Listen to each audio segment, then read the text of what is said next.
Buenas noches, mi nombre es Jorge, tengo 40 años. Tengo un hijo que es vegano de nacimiento. Hoy me gustaría empezar este especial de 250 suscriptores con reflexiones acerca de si las máquinas pueden llegar a pensar.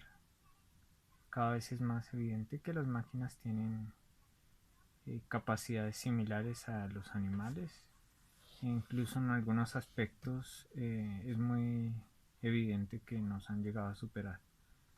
¿Pero por qué? Porque hasta ahora van a lograr superarnos del todo en todos los aspectos. Bueno, lo primero que quería aclarar respecto a ese tópico es la capacidad de automodificarse el software. Las máquinas siempre han estado castradas, amputadas de modificar su propio código. Esto no se hace por razones prácticas, aunque sí tiene bases prácticas. Inicialmente las tarjetas eran papeles con huecos donde se hacía la programación y eran inmodificables. Sin embargo, desde esa época ya las máquinas podían imprimir en tarjetas que podían automáticamente perforar ranuras. Entonces esto se da por básicamente el miedo a errores, ya que en algunos programas se había dado errores. De hecho, el bug es una polilla que se posó sobre uno de los papeles amarillos y en inglés ese insecto se llama bug. Esto generó un error de programación que hizo que el programa no funcionara bien. Eh, y después de mucho analizar el programa, ver a dónde estaba el error, quién se había equivocado, se dieron cuenta que una de las tarjetas tenía un ala de esa polilla y ese era el bug. Entonces, una vez encontrado ese error, se le llamó bug. A partir de ahí, muchos lenguajes de programación optaron por mantener dos códigos.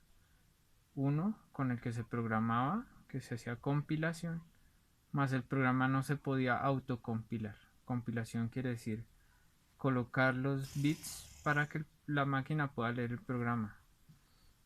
Sin embargo, la máquina ya en máquinas muy recientes pudiera haberlo hecho, pero nunca se le dejó hacer eso. ¿Cuál fue la excepción? Las bases de datos.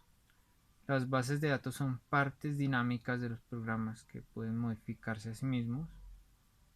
O sea, no a sí mismos, pero el programa los puede modificar y basar sus decisiones en esos mismos escritos que dejó en la base de datos. Últimamente están haciendo una ciencia llamada redes neuronales. Digamos, es una rama de la computación que estudia diferentes pesos matemáticos. Es como una ecuación que se va modificando a sí misma. Que al igual que las neuronas tiende a reaccionar ante ciertas combinaciones de estímulos. Entonces, en base a eso se les llamó redes neuronales. Tiene una función que es una función de excitación que no tiene propiamente ese nombre, pero lo importante es que cuando la neurona está programada para que tenga ciertos pesos en las entradas, cuando tenga un valor, esa neurona se va a activar. Entonces, por ejemplo, frente a un rostro que no tiene ojos, todas las entradas de datos van a hacer que sea menos probable que sea un animal. Mientras que la máquina al observar los círculos de los ojos puede llegar a grandes rasgos, esto es después de muchas capas de procesamiento, llegar a unos patrones de entrada que generen una activación y diga, bueno, acá puede haber un animal, este animal puede ser un ser humano. Entonces las máquinas ya tienen ese reconocimiento de patrones. La capacidad de autorreplicación es importantísima en cuanto a si pueden llegar a ser iguales a los seres humanos. De todas maneras, vemos con el boom de las impresoras 3D que la mayoría de impresoras ya se pueden imprimir la mayoría de piezas. Las otras piezas también se hacen en software. Entonces, si vemos también son máquinas las que diseñan hoy nuestros circuitos electrónicos.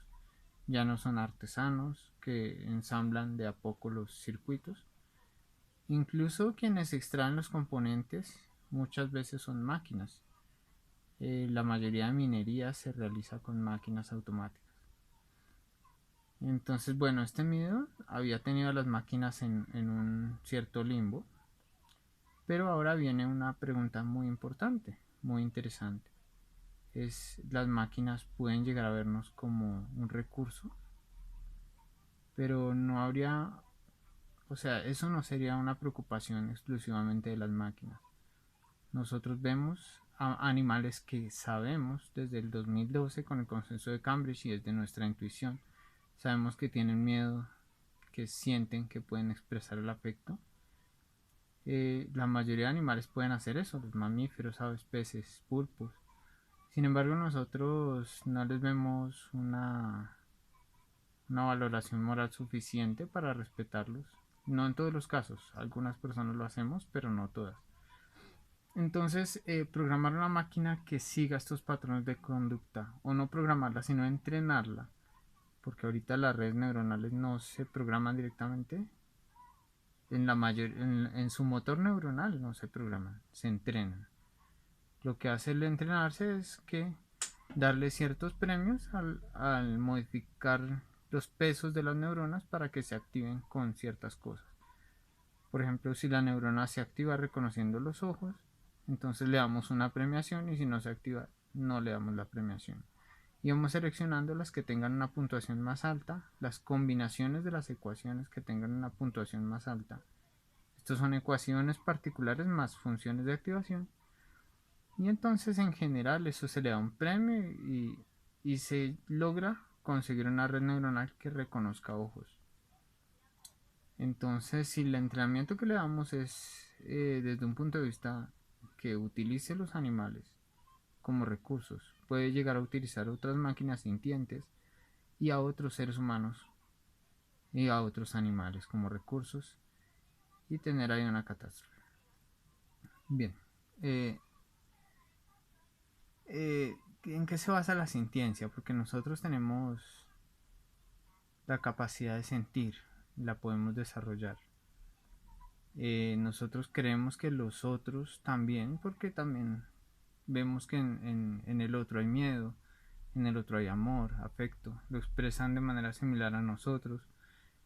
Y entonces, no solo esto, sino la ciencia ya, como lo repito, el consenso de cambio, ya la declaración sobre la conciencia